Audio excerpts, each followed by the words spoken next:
Untuk orang hamil dan menyusui, para ulama memiliki pendapat yang beragam. Jadi para ulama punya pendapat yang beragam. Di antaranya adalah untuk orang yang hamil. Imam Hasan Al-Basri pernah ditanya tentang orang hamil dan menyusui. Maka beliau memberikan penjelasan.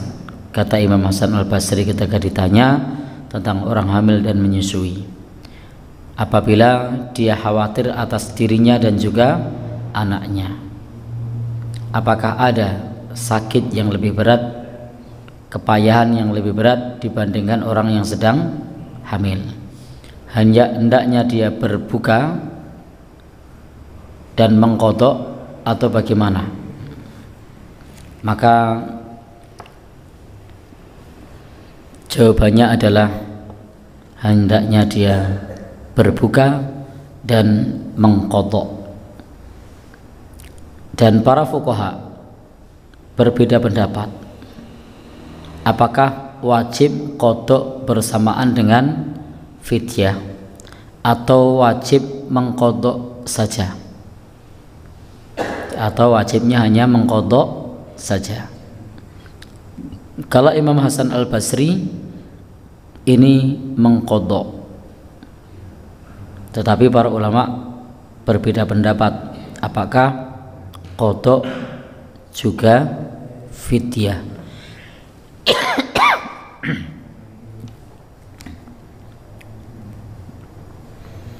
Dhahaba Abu Hanifah ila annal wajib. Imam Abu Hanifah berpendapat bahwasanya yang wajib alaihima wal qadha faqat. Menurut Imam Abu Hanifah yang wajib mengqadha saja. Jadi bagi orang hamil dan menyusui wajibnya mengqadha saja, tidak perlu fidyah. Wa dhahaba Syafi'i wa Ahmad. Sementara Imam Asy-Syafi'i dan Imam Ahmad berpendapat ila anna alaihimal qadha ma'al fidyah, hendaknya dia mengqadha dan juga fidyah. Jadi dalam pandangan Imam Asy-Syafi'i dan Imam Ahmad, perempuan yang hamil dan menyusui itu hendaknya melakukan dua. Yang pertama qadha dikerjakan, yang kedua fidyah juga dikerjakan. Baik, sehingga di dalam bab ini justru orang hamil dan menyusui itu bukan tambah enteng tapi malah tambah berat, karena sudah ada kewajiban qadha tapi juga harus fidyah.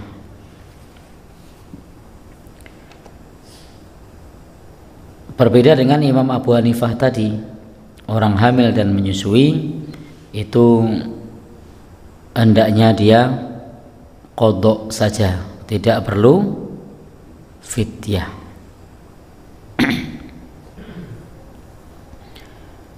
Baik Bapak dan Saudara yang berbahagia yang dirahmati oleh Allah Subhanahu wa taala, dan Imam Ahmad dan Imam Asy-Syafi'i pun juga berpendapat tadi, kalau khawatir karena anaknya saja maka bisa berbuka dan dia qadha dan fidyah. Kalau khawatir karena dirinya saja atau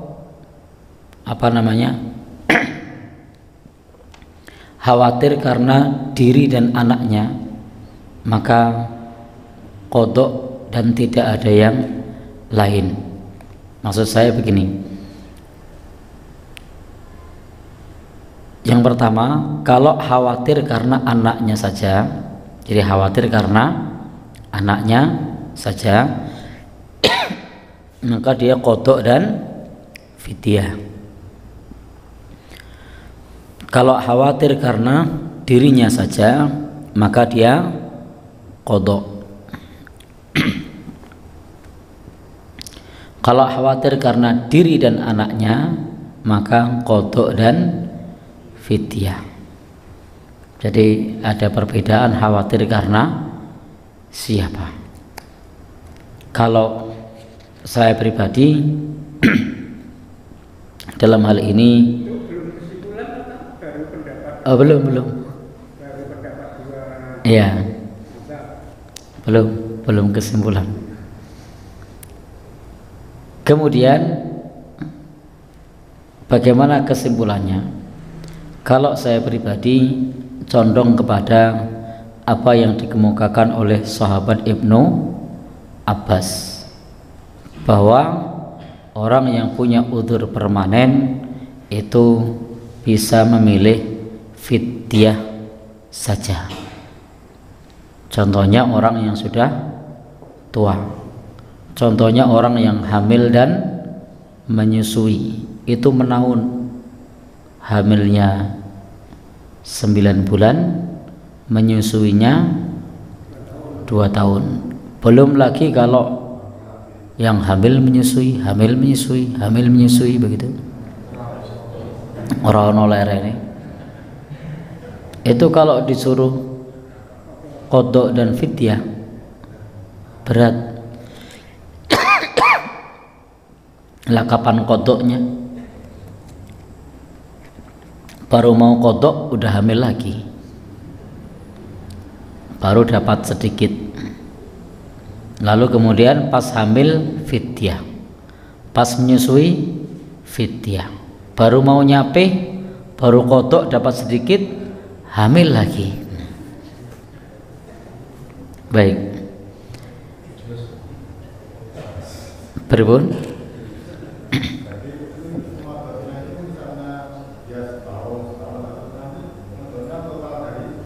Iya, seperti itu. Iya, memang seperti itu bagi yang berpendapat qadha dan fidyah. Namun insya Allah yang namanya rukhsah itu meringankan, bukan memberatkan, sehingga seperti yang dipegang oleh tarjih itu adalah fidyah saja bagi perempuan yang hamil dan menyusui, jika dia tidak kuat puasa. Masih ada jika. Jadi pendapat tarjih itu tidak langsung. Jadi begitu sudah hamil menyusui langsung milih fidyah, tidak boleh. Milih fidyah itu jika tidak mampu puasa. Berapa banyak orang hamil dan menyusui wantek? Tahu wantek? Kuat. Maka selama dia masih kuat, maka dia tetap berpuasa. Begitu tidak kuat, maka silahkan dia fidyah.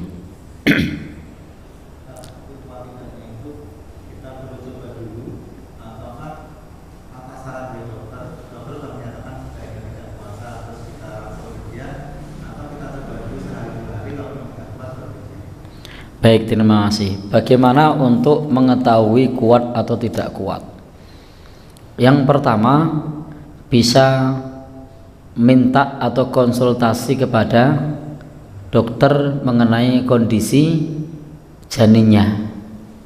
Dokter mengatakan kondisi janin ini lemah dan butuh asupan gizi, perlu istirahat yang cukup.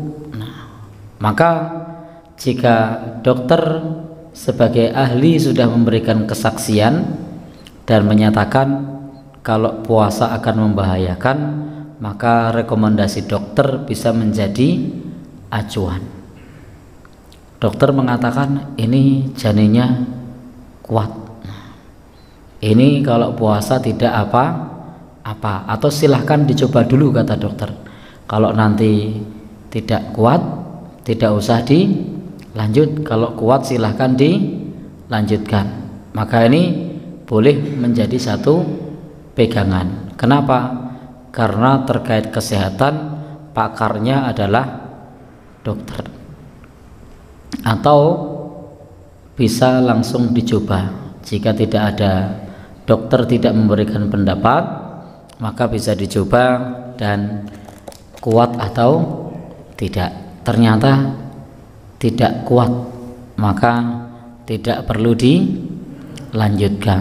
Kalau ternyata kuat, silahkan untuk dilanjutkan, karena intinya fidyah itu adalah alternatif jika tidak mampu.